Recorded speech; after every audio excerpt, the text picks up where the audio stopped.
ഒരാൾ ജോലി കഴിഞ്ഞ് ക്ഷീണിതനായി വീട്ടിൽ തിരിച്ചെത്തിയെന്ന് വിചാരിക്കുക. അയാൾ വീട്ടിൽ തിരിച്ചെത്തിയ സമയത്ത് വീട്ടിൻ്റെ സെൻട്രൽ ഹാളിലേക്ക് പ്രവേശിച്ചപ്പോൾ തൻ്റെ 4 മക്കളും ഓരോ കാര്യങ്ങളിൽ വ്യാപൃതരായിരിക്കുന്നത് കണ്ടു. 11-കാരനായ മൂത്ത മകൻ ടെലിവിഷൻ കണ്ടുകൊണ്ടിരിക്കുന്നു. 2-ാമൻ എന്തോ ഭക്ഷണം കഴിച്ചുകൊണ്ടിരിക്കുകയാണ്.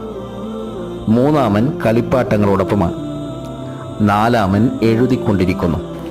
എല്ലാവരും കേൾക്കെ പിതാവ് സലാം പറഞ്ഞുവെങ്കിലും 3 പേരും തിരിഞ്ഞു നോക്കിയില്ല. ഓരോരുത്തരും ഓരോരോ കാര്യങ്ങളിൽ മുഴുകിയിരിക്കുകയാണ്. എന്നാൽ 4-ാമൻ മാത്രം പിതാവിനെ കണ്ട മാത്രയിൽ പുസ്തകം മാറ്റിവെച്ച് പുഞ്ചിരി തൂകി അദ്ദേഹത്തെ സ്വീകരിച്ചു. സലാം മടക്കി മുസാഫഹത്ത് ചെയ്തതിന് ശേഷം തൻ്റെ ജോലിയിലേക്ക് മടങ്ങിപ്പോയി. ഈ 4 പേരിൽ